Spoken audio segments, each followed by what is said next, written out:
Jesus, quando ele chega diante de Jesus, no capítulo 3 de Mateus, que ele vai para a tentação, ele chega diante de Jesus e ele tenta lançar a sua primeira falácia que ele tenta lançar no homem, a dúvida. Ele sabia que Jesus estava ali verdadeiramente homem, debilitado. Jesus estava 40 dias que ele estava jejuando e estava provavelmente, a Bíblia fala, com fome.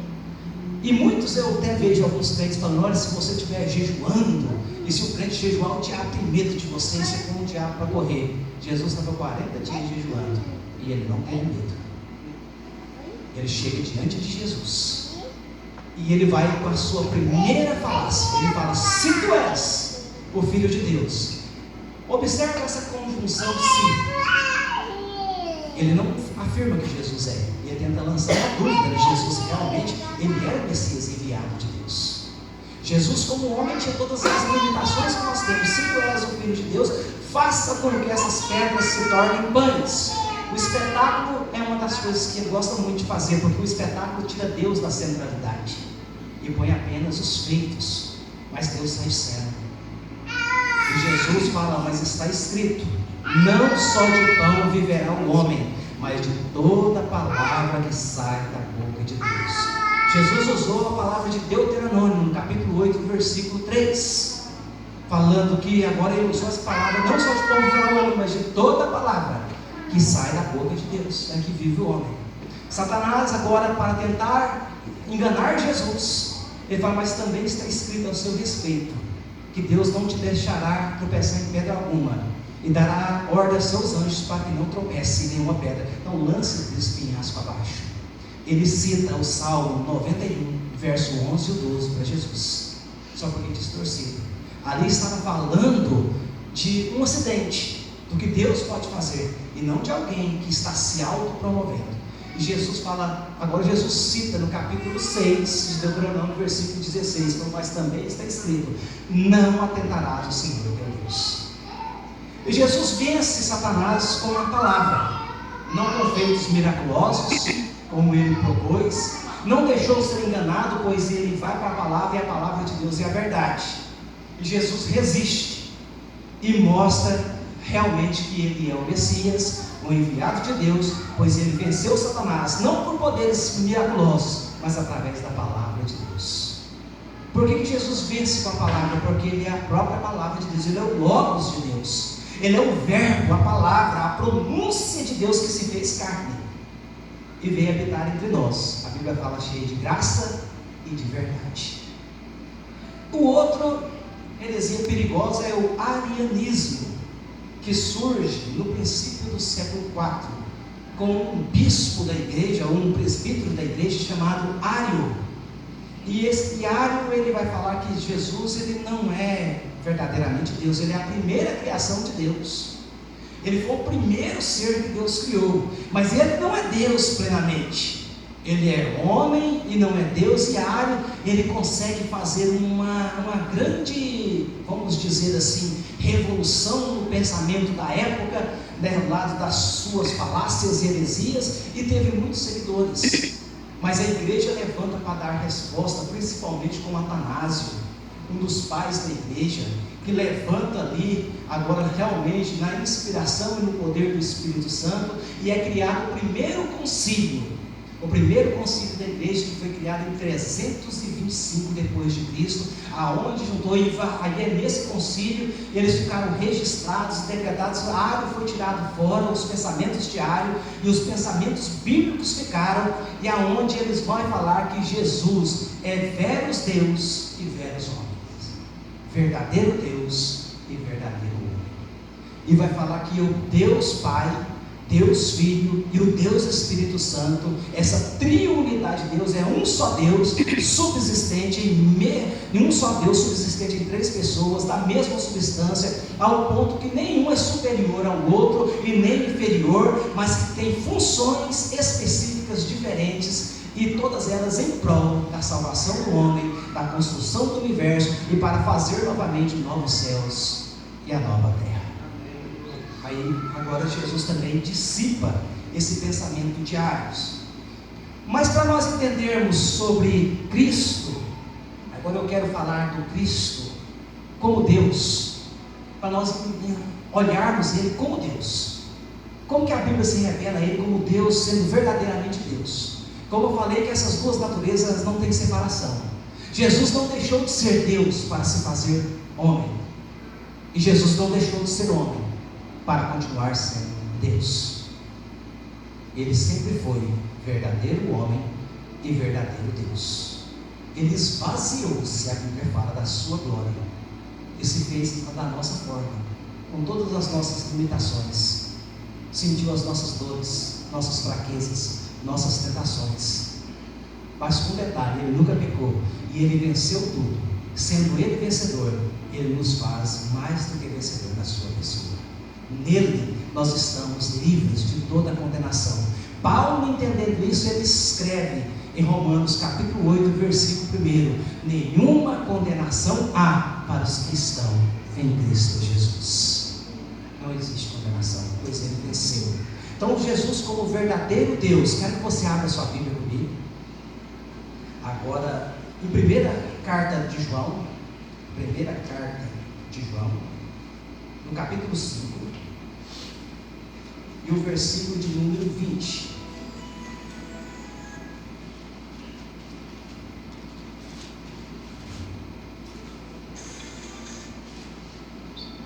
João 5, 20, que vai dar uma demonstração de Jesus como verdadeiro Deus. Olha o que diz: e sabemos que o Filho de Deus veio e nos deu um entendimento que podemos conhecer aquele que é verdadeiro, e nós estamos naquele que é verdadeiro, ou seja, em seu Filho, Jesus Cristo. Este é o verdadeiro Deus e a vida eterna. Então já está mostrando que Jesus realmente Ele é Deus, Ele é verdadeiramente Deus. Mas no Evangelho agora de João, voltando agora lá para o Evangelho de João, no capítulo 1 e também no versículo 1 do Evangelho, vai continuar falando sobre Jesus como Deus. João 1 e o verso também 1, que vai falar o seguinte: no princípio era a palavra, e a palavra estava com Deus, e a palavra era Deus. Vai mostrar que Jesus é Deus. No princípio estava com Deus, sempre. Esse princípio não é um princípio de criação, é um princípio para nós entendermos a explicação do autor. Esse princípio é que ele não tem princípio, um começo, porque Jesus ele é antes do começo e ele é depois do fim. Por isso que ele usa as duas letras do alfabeto grego para ele se denominar: a primeira letra, o alfa, e a última letra, o ômega. E ele fala: eu sou o alfa e o ômega, o princípio e o fim. Tudo depende dele para começar, e tudo depende dele para terminar. Ele controla tudo. Sendo controlador de tudo, ele é Deus. Ele mostra que ele é Deus. Ainda mostrando sobre que Jesus é Deus, quero que você abra a sua Bíblia ainda no Evangelho de João, no mesmo Evangelho, no capítulo 20, os versos 27 e o 28.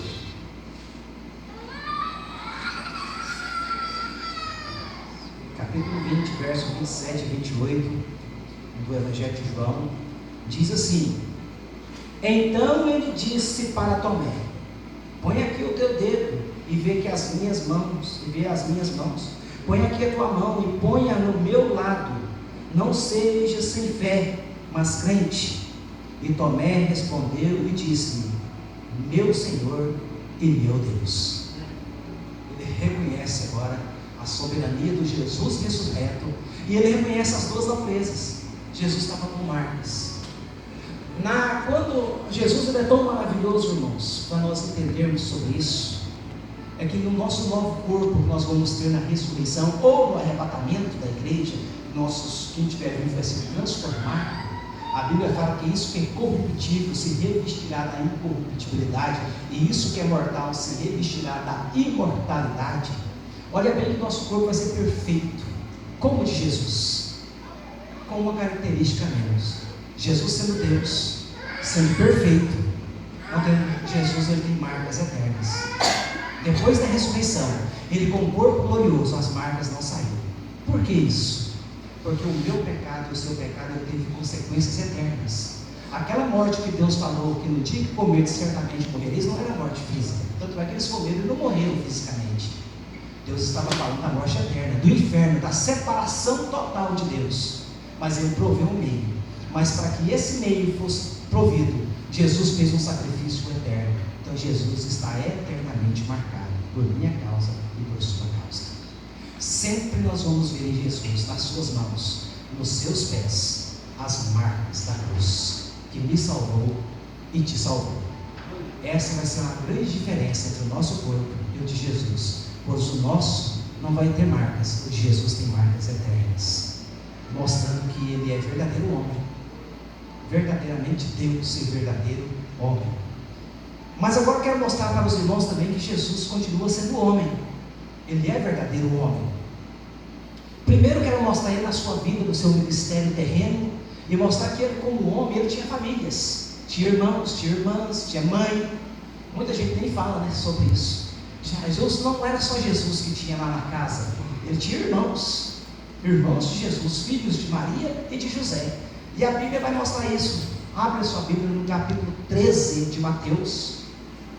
Capítulo 13 de Mateus, os versículos 55 e os 56.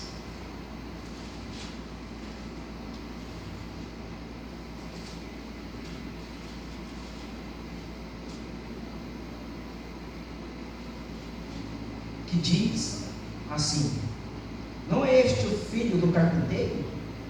E não se chama a sua mãe Maria? E seus irmãos Tiago, José e Simão e Judas? E as suas irmãs não estão todas entre eles? De onde então tem este homem todas essas coisas? Jesus, mostrando que Jesus como homem tinha uma família. Jesus nasceu no seio familiar como qualquer um homem. Jesus nasceu na cidade de Belém, da Judeia. De lá teve de sair rapidamente, seus pais levaram por causa da perseguição de Herodes. Ele ainda muito criança. E voltaram anos depois, mas já não voltaram mais para a Judeia, voltaram para a Galileia. E se instalaram ali numa pequena vila, num vilarejo chamado Nazaré, ao ponto que ele ficou conhecendo Jesus Nazareno, ou Jesus de Nazaré. Ficou conhecendo também agora não como judeu da Judeia, mas agora da Galileia, que era desprezada a Galileia. A Galileia era muito parecida com o nosso Nordeste aqui no Brasil. Infelizmente nós sabemos da realidade, quantos preconceitos nordestinos sofrem na sua vida, em todos os vários lugares que eles vão, que são ali motivos, muitas vezes, de piadas, de preconceitos, porque são nordestinos. Simplesmente porque são nordestinos, acham que ele é uma classe inferior, é uma classe mais pobre, acham que são ignorantes. Não é verdade? Jesus foi criado numa região assim, onde ele tinha um sotaque diferente, era uma região pobre, e ele foi conhecido como Galileu. Tanto é que quando lá na sua crucificação, aquela serva chega diante de Pedro e fala para ele, porque o sotaque da Galileia era muito presente neles. E ele fala: olha, você também não é seguidor de Jesus, ou Galileu? Falando com desprezo, com sarcasmo, falando de uma forma pejorativa. E ele fala: não, e ele fala: a sua fala te condena, o seu sotaque, a maneira de falar, o sotaque da Galileia era muito presente. Jesus foi criado nessa região desprezada, pobre. Mas Isaías profetizou, falou assim, que aonde habitava ali a pobreza, a sombra da morte, a luz raiou. A luz raiou. Jesus veio para salvar humildes, pobres, aqueles que acham que não têm condição e sabem que não tem nenhuma condição. Jesus não veio salvar ali grandes e altivos que pensam que podem. Como eu falei, as histórias deles só ficam numa placa, só ficam num memorial, que passam. Mas Jesus veio dar para mim e para você a vida eterna, a que nunca passa, que na sua volta os túmulos não segurarão, vai levantar num novo corpo, é uma nova vida, para nunca mais conhecer a morte, e vai reinar eternamente com Cristo. Mas Jesus, agora sendo homem, vamos dizer do céu, verdadeiramente eu mostrei aqui a sua vida terrena, Mas Jesus ele continua sendo homem lá no céu. Abra sua Bíblia em 1 Timóteo capítulo 2. 1 Timóteo capítulo 2. E o versículo de número 5.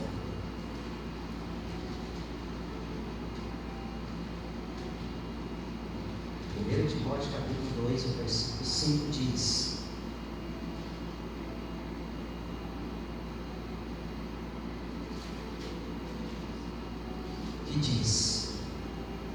porque há um só Deus e um só mediador entre Deus e os homens, o homem Jesus Cristo.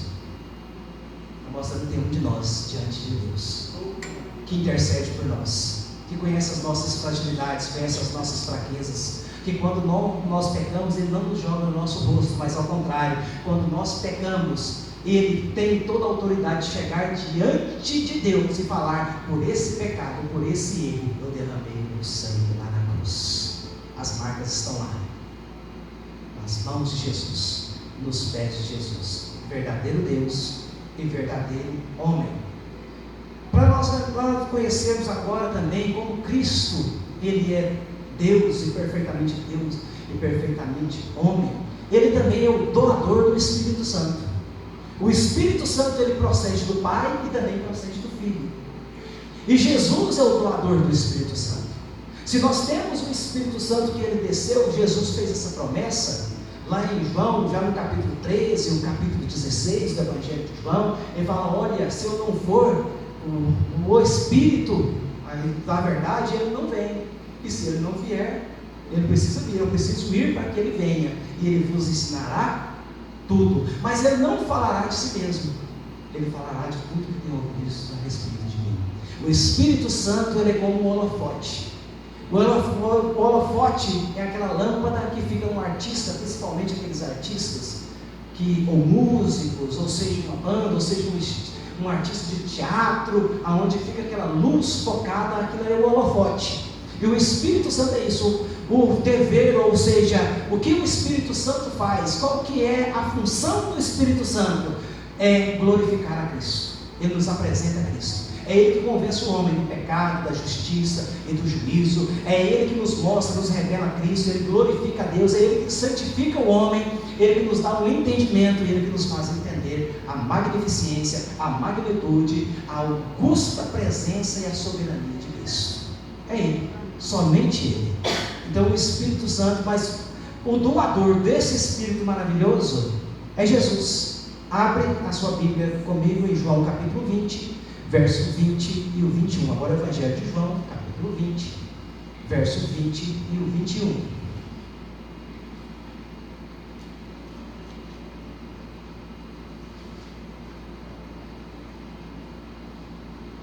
Está escrito: e dizendo isso, mostrou-lhe as suas mãos e o seu lado.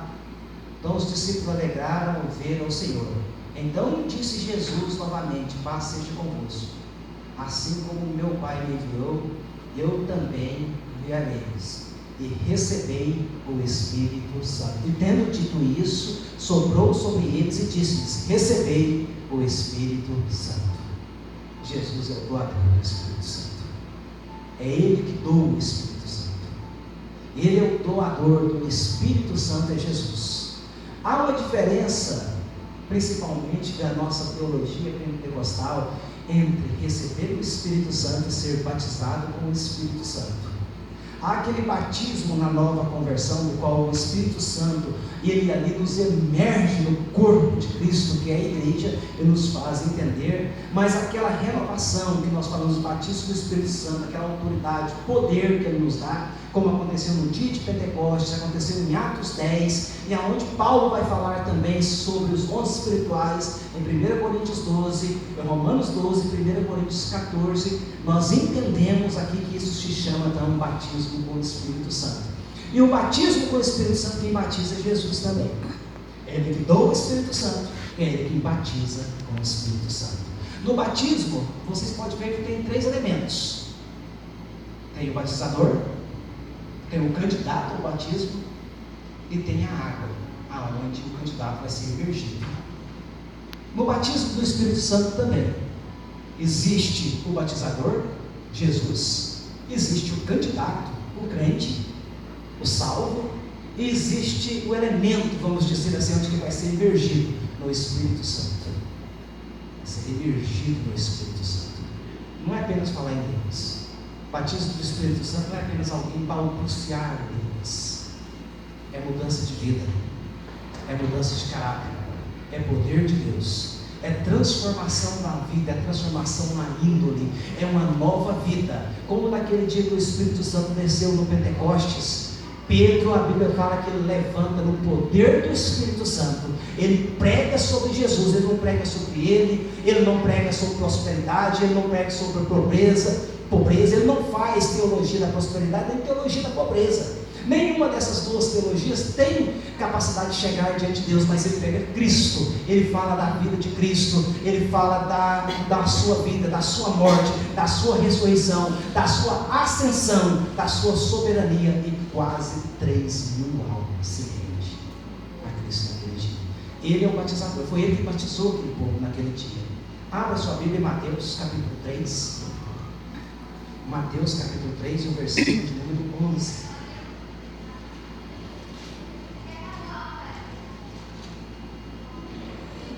Mateus capítulo 3, versículo 11 fala: e eu, João Batista falando, e eu vos batizo com água para o arrependimento, mas aquele que vem depois de mim é mais poderoso do que eu, cujos calçados não sou digno de carregar ele vos batizará com o Espírito Santo e com fogo.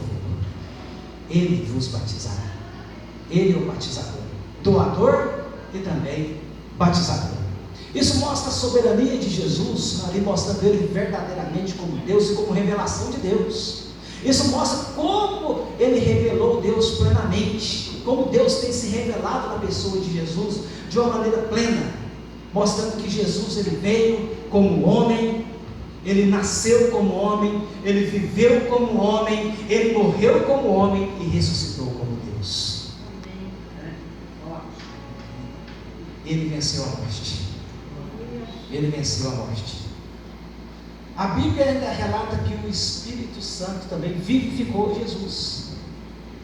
Que o Espírito Santo, quando Jesus estava morto, o Espírito Santo vivificou Jesus. Quero que você vai entender sobre isso. Está aqui, está em Romanos capítulo 8, no versículo 11. Romanos capítulo 8, no versículo 11.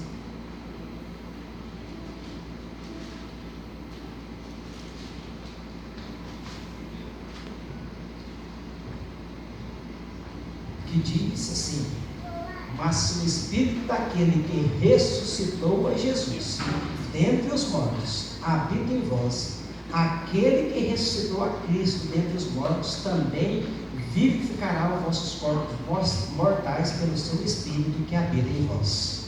Mostrando que Jesus doou o Espírito Santo, ele habita em nós, mas o Espírito Santo ressuscitou Jesus. Mas Jesus é plenamente Deus, eu acabei de falar. Então, o Espírito Santo ressuscitou Jesus, mas a Bíblia também vai nos fornecer que Jesus é restaurador de si mesmo. Além do Espírito Santo, porque é a triunidade de Deus trabalhando em conjunto, não trabalhando separado. Quero que você abra que o próprio Jesus também é restaurador ou ressuscitador de si mesmo, que está em João capítulo 2. Quero que você abra João capítulo 2, versos 19 ao 21.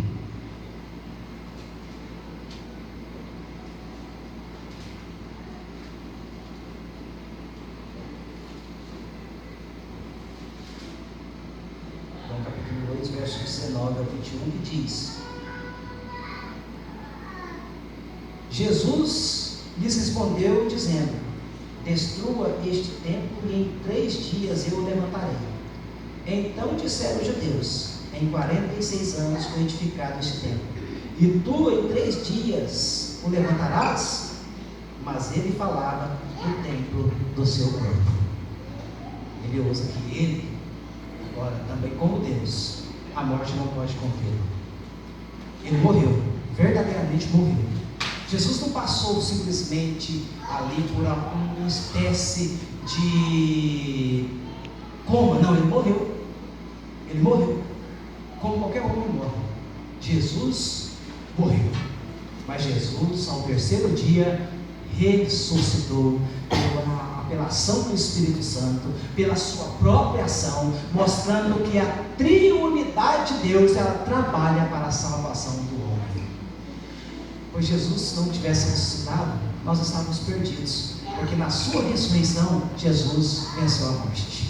Ele matou a morte, mas ele não matou apenas a morte física, ele matou a morte eterna. Por isso que o apóstolo Paulo vai falar: ô morte, onde está o teu aguilhão?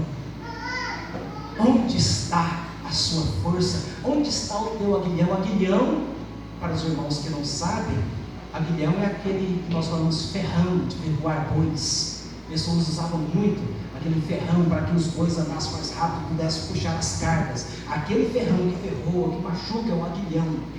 E aí Paulo fala: onde está o ferrão? Onde está o aguilhão da morte? Ele foi quebrado na ressurreição de Jesus Cristo. Ele foi desfeito, mostrando que Jesus verdadeiramente é plenamente Deus e também é plenamente homem. E para ainda que nós continuamos, e eu falei que Deus tem duas revelações, não é isso? A Bíblia e Jesus.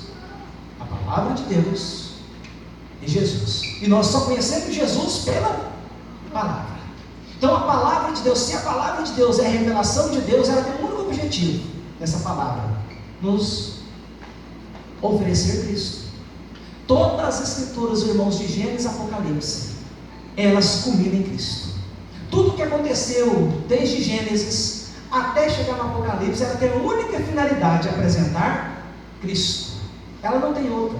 Todos os sacrifícios que faziam no Antigo Testamento, todas as cerimônias das festas religiosas apontavam para Cristo. Quando estava morrendo um cordeiro sendo imolado, apontava para Cristo. Quando Raabe estava lá pondo aquela fita vermelha, representava o sangue de Jesus, o único capaz de salvar. Tudo na Bíblia aponta para Cristo. Mas para isso nós temos de ver o que a Bíblia mesmo vai falar. Então, abra sua Bíblia em João, capítulo 5, e o versículo 39. João capítulo 5 e o versículo 39. Que diz assim: examinai as Escrituras, porque pensai em ter nelas a vida eterna, e são elas que dão testemunho de mim. Jesus estava falando ali para os fariseus, os mestres da lei: examinai as Escrituras, porque vós pudeste ter nela a vida eterna, e são elas que de mim testificam. As Escrituras testificam de Jesus. As Escrituras mostram Jesus. Em Lucas, quero que você abra sua Bíblia, em Lucas capítulo 24 e o versículo 27. Lucas capítulo 24 e o versículo 27. Olha o que o próprio Jesus está falando para aqueles dois discípulos lá no caminho de Emaús. E começando por Moisés, está falando do Pentateuco, da lei. Quando essa expressão Moisés fala da lei de Moisés, ou seja, os 5 primeiros livros da Bíblia. E começando por Moisés e por todos os profetas, explicou-lhes em todas as Escrituras as coisas a seu respeito. Jesus estava mostrando, começando lá no começo, passou pelos profetas, e em toda a Escritura, tudo que estava escrito a seu respeito. As Escrituras dão testemunho de Jesus. As Escrituras revelam Jesus. Esse foi ali o que Deus quis fazer com as Escrituras: nos revelar Cristo, mostrar a plenitude, a soberania, a sua salvação em Cristo Jesus. Mas ainda em Lucas, no capítulo 24, nesse mesmo capítulo, agora no versículo 44, ele continua falando: e ele disse-lhes: estas são as palavras que eu vos falei, estando ainda convosco, que era necessário que se cumprisse todas as coisas que foram escritas a respeito de mim, na lei de Moisés e nos profetas e nos salmos. Ele pega e está mostrando que toda a Escritura dá testemunho de Jesus. Então Deus, ele tem essas duas revelações para nós: as Escrituras e Cristo. Cristo é a revelação perfeita de Deus, mas as Escrituras que nos revelam Cristo. Nós só conhecemos Cristo pelas Escrituras. Não tem outra forma de alguém conhecer Cristo se não for pela pregação das Escrituras. Até para se crer em Cristo tem que ser conforme as Escrituras. Ninguém pode crer em Cristo da maneira que ele quer crer. O próprio Jesus tirou isso de cena. Jesus, ele tira essa possibilidade. Para crer nele, tem de crer em conformidade com as Escrituras. Não é crer da maneira que eu penso, do que eu acho, que alguém determina que seja. E ele vai falar isso em João 7 e o versículo 38. Abra sua Bíblia. Em João 7, já no versículo 38.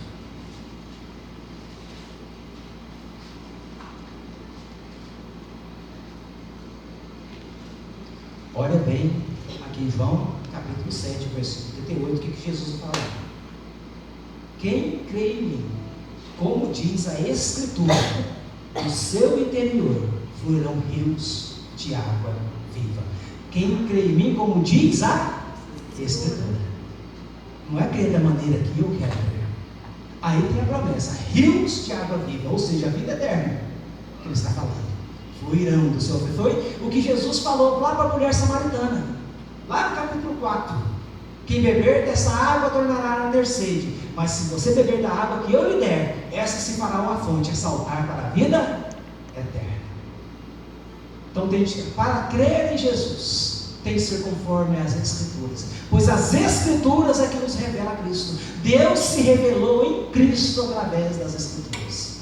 Então, por isso que Paulo, quando manda alguém pregar, que é impossível alguém crer se não há quem pregue. Se alguém não for pregar, mas vai pregar o quê? Quem for pregar, tem de pregar o Evangelho. E o Evangelho é a Escritura. O Evangelho é a Escritura. Tem de pregar o Evangelho, tem de pregar as Escrituras. O homem só pode crer quando as Escrituras é pregada, pois que as Escrituras ela revela Cristo. E o Espírito Santo convence o homem. Só o Espírito Santo é a triunidade de Deus em trabalho, em prol da salvação do pecador. Jesus também, sendo agora plenamente e a revelação exata de Deus, sendo Ele Deus, Ele é digno também de toda adoração. Toda adoração, todo tributo de adoração também que nós damos a Deus, damos também a Cristo, o seu Cordeiro. Quero que você abra a sua Bíblia em Mateus, capítulo 14 e o verso 33. Mateus, capítulo 14.